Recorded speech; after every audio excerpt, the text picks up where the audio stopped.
Halo teman-teman, perkenalkan nama saya Putu Eka Adniani dengan NIM 1921.1 12003. Nah, di sini saya akan menjelaskan tentang tugas paper yang sudah saya buat, yaitu aplikasi analisis kuantitatif, bagaimana cara kita mengolah data. Nah, apabila metode penelitian yang kita buat itu menggunakan variabel interpreining. Nah, di sini kita akan menyelesaikannya dengan aplikasi Smart PLS. Nah, langkah yang pertama yang harus teman-teman siapkan yaitu aplikasi Smart PLS itu sendiri yang sudah terinstall di laptop teman-teman. Nah, kemudian jika sudah, teman-teman bisa menyiapkan data Excel dengan format CSV. Nah, sebelum masuk ke sana, teman-teman perlu perhatikan bahwa data Excel yang berformat CSV itu untuk pada bagian sheet-nya itu tidak boleh lebih dari satu. Sehingga dalam artian sheet-nya itu hanya ada boleh satu, tidak boleh lebih dari satu. Nah, kemudian klik file, kemudian pilih save as. Nah, kemudian teman-teman bisa menyimpannya pada file yang diinginkan. Nah, di sini saya akan menyimpan data dengan nama data PLS, kemudian pilih save as type ini dengan CSV. Nah, kemudian klik save. Kemudian pilih yes. Nah, seperti ini nanti tampilan data Excel yang sudah berformat CSV.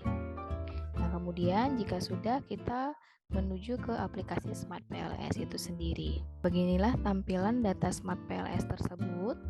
Nah, sekarang kita akan menggambar model penelitiannya pada Smart PLS dengan cara mengklik proyek baru.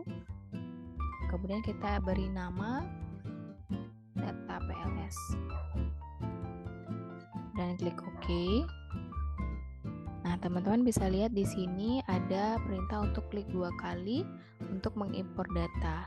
Nah, sekarang kita akan memasukkan data Excel tersebut dengan format CSV ke dalam aplikasi Smart PLS. Dengan cara teman-teman bisa mengklik 2 kali pada bagian ini, atau teman-teman bisa klik kanan lalu import data file. Kemudian pilih data file Excel tadi yang sudah kita simpan.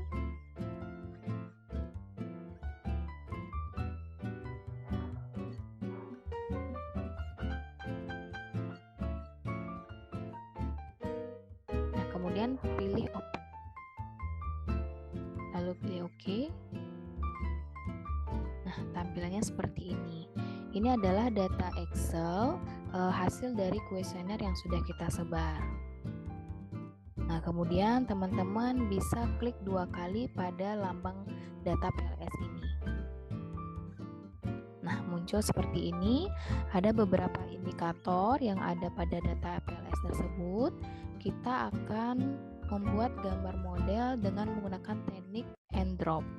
Dengan cara indikator-indikator pada X1.1 sampai 5 kita geser ke kanan untuk membuat gambar modelnya.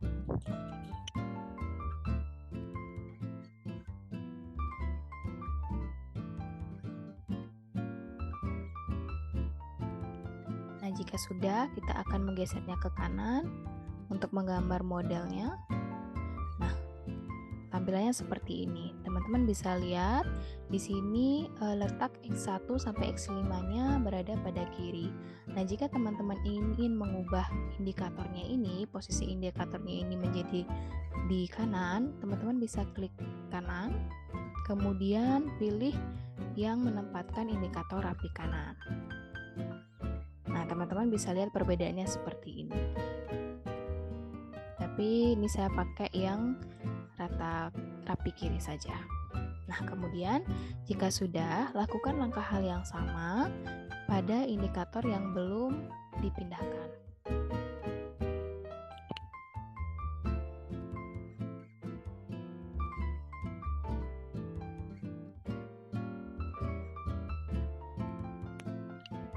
Nah, jika sudah, kita akan pindahkan lagi atau geser lagi ke kanan. Teman-teman bisa atur sendiri untuk posisinya. Nah, dengan cara digeser-geser saja. Nah, lakukan hal yang sama pada indikator yang belum dipindahkan sampai semuanya pindah ke lembar kerja.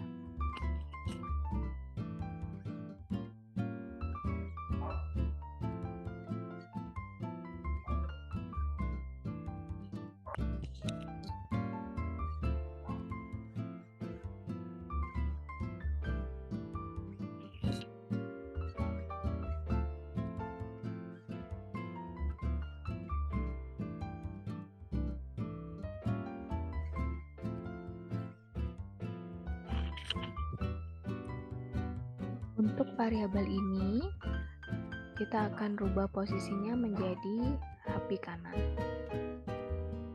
Nah, untuk variabel-variabel ini kita akan beri nama, yaitu yang untuk variabel pertama, pada penelitian saya pakai dengan nama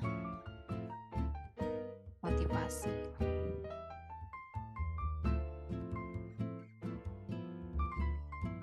Kemudian teman-teman pilih OK, melakukan hal yang sama pada variabel yang belum kita ubah namanya.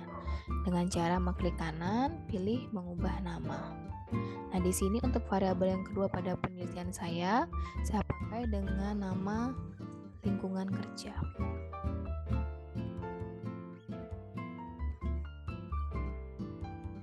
Nah, kemudian teman-teman pilih OK. Nah, di sini untuk variabel interpretasinya pada penelitian saya itu saya pakai nama disiplin kerja.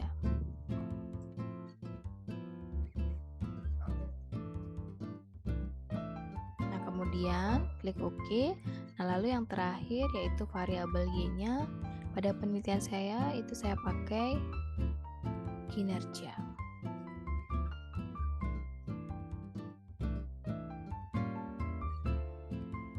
Nah, jika sudah, kita akan menghubungkan variabel-variabel ini untuk mendapatkan hipotesis penelitian kita. Nah, itu dengan cara teman-teman klik menghubungkan. Nah, kemudian kita hubungkan variabel motivasi dengan disiplin kerja. Nah, ini akan menjadi sekaligus hipotesis pertama kita, yaitu motivasi berpengaruh terhadap disiplin kerja. Ini akan menjadi hipotesis pertama pada penelitian kita. Nah, yang kedua yaitu kita menghubungkan variabel lingkungan kerja dengan disiplin kerja. Nah, di sini sekaligus menjadi hipotesis kedua kita pada penelitian kita, yaitu lingkungan kerja berpengaruh terhadap disiplin kerja. Nah, kemudian selanjutnya kita menghubungkan motivasi dengan kinerja. Nah, di sini akan menjadi sekaligus hipotesis keempat pada penelitian kita, yaitu motivasi berpengaruh terhadap kinerja. Nah, kemudian kita akan menghubungkan variabel lingkungan kerja dengan kinerja. Nah, ini sekaligus menjadi hipotesis kelima pada penelitian kita, yaitu pengaruh lingkungan kerja terhadap kinerja. Nah, kemudian selanjutnya variabel motivasi berpengaruh terhadap kinerja melalui disiplin kerja sebagai variabel interpretasi.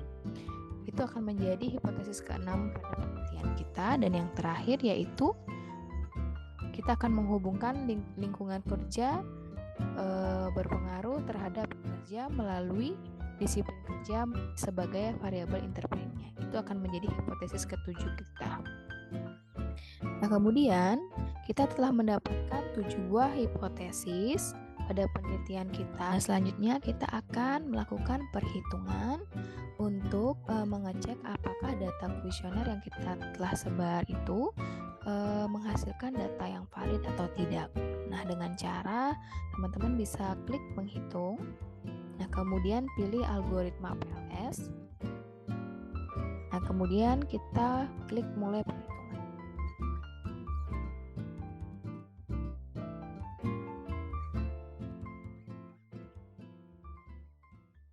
Selanjutnya kita akan melakukan pengukuran model bertujuan bahwa apakah data kuesioner yang sudah kita sebar itu valid atau tidak. Nah, dalam penelitian saya kali ini saya menggunakan dua pengukuran, yaitu pengukuran outer model dan pengukuran inner model. Nah, di mana pada pengukuran outer model ini yaitu menggunakan convergent validity dan uji reliabilitas. Nah, pada convergent validity ini dinilai berdasarkan outer loading dan nilai AV. Nah, teman-teman di sini bisa lihat nilai outer loading. Teman-teman bisa mengklik outer loading ini. Nah, teman-teman bisa lihat hasilnya itu ada data yang menunjukkan berwarna merah, artinya itu belum valid. Karena pada dasarnya nilai minimal untuk outer loading itu yaitu 0,7. Jadi pada indikator X2.3 itu masih menunjukkan angka di bawah 0,7. Artinya itulah kenapa dia berwarna merah atau belum valid. Nah, dengan itu kita akan melakukan eliminasi pada nilai yang terendah atau nilai yang masih di bawah 0,7 dengan cara milih nilai indikator yang terkecil, yaitu pada indikator X2.1. Kita akan eliminasi dengan cara mengklik kanan, kemudian kita hapus. Nah, jika sudah, kita akan melakukan perhitungan kembali dengan cara mengklik menghitung, kemudian pilih algoritma PS. Kemudian klik mulai perhitungan. Nah, lalu kita akan cek kembali pada validitas dan reliabilitas konstruknya. Nah, di sini teman-teman bisa lihat datanya sudah berwarna hijau semua.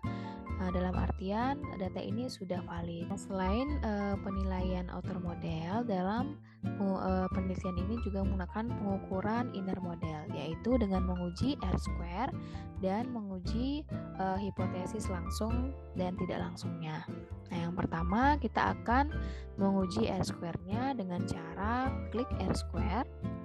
Nah, kemudian di sini teman-teman bisa lihat, yaitu yang pertama kontribusi motivasi kerja dan lingkungan kerja terhadap disiplin kerja itu memberikan variasi sebesar 0,317 atau 3,17%. Nah, yang kedua yaitu teman-teman bisa mengetahui seberapa besar kontribusi motivasi dan lingkungan kerja terhadap kinerja, yaitu menunjukkan nilai 0,276 atau 2,76%.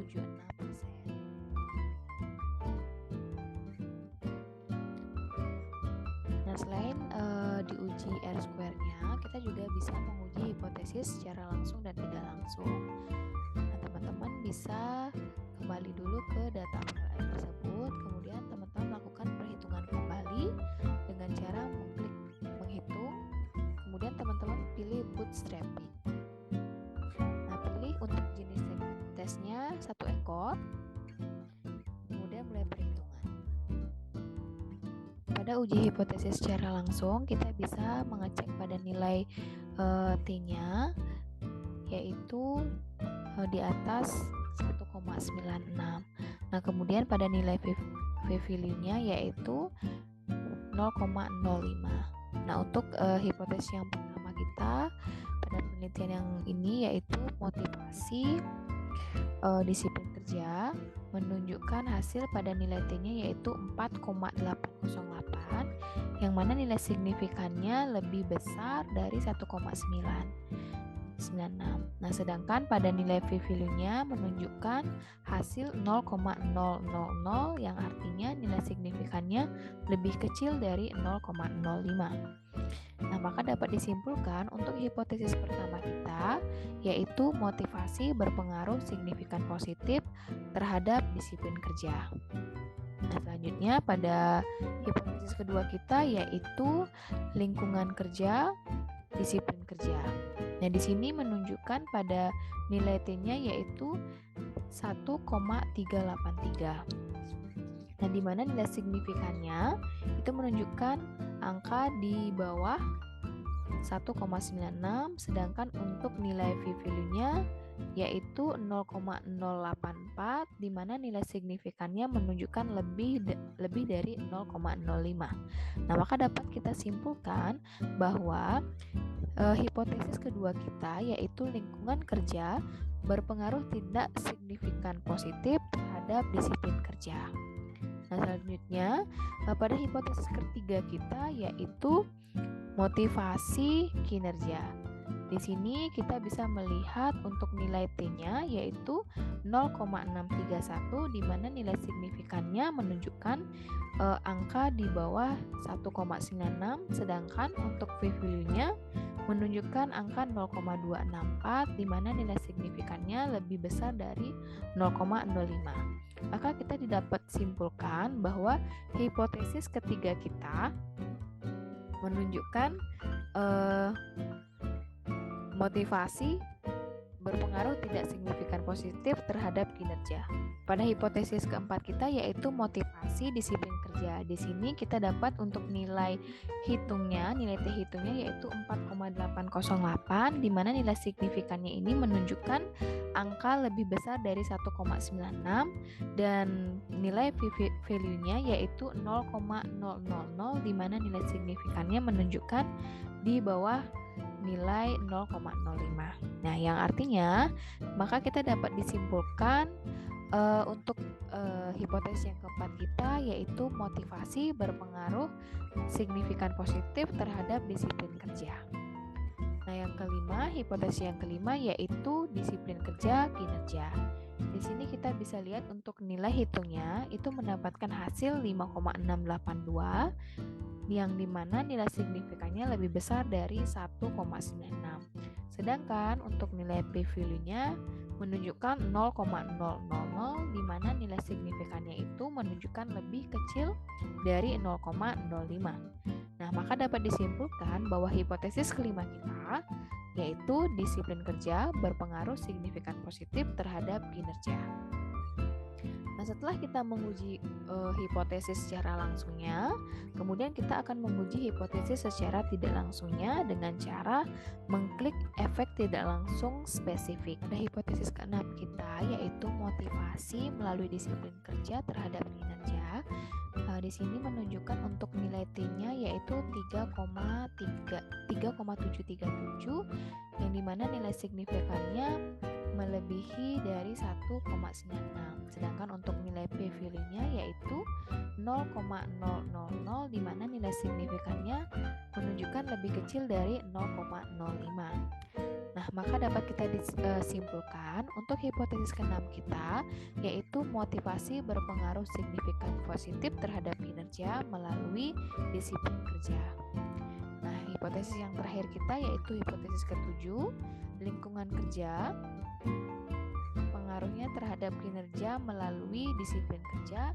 Di sini kita mendapatkan untuk nilai T hitungnya yaitu 1,339, yang dimana nilai signifikannya menunjukkan lebih kecil dari 1,96, sedangkan nilai p-value-nya menunjukkan 0,091, yang dimana nilai signifikannya ini menunjukkan lebih besar dari 0,05.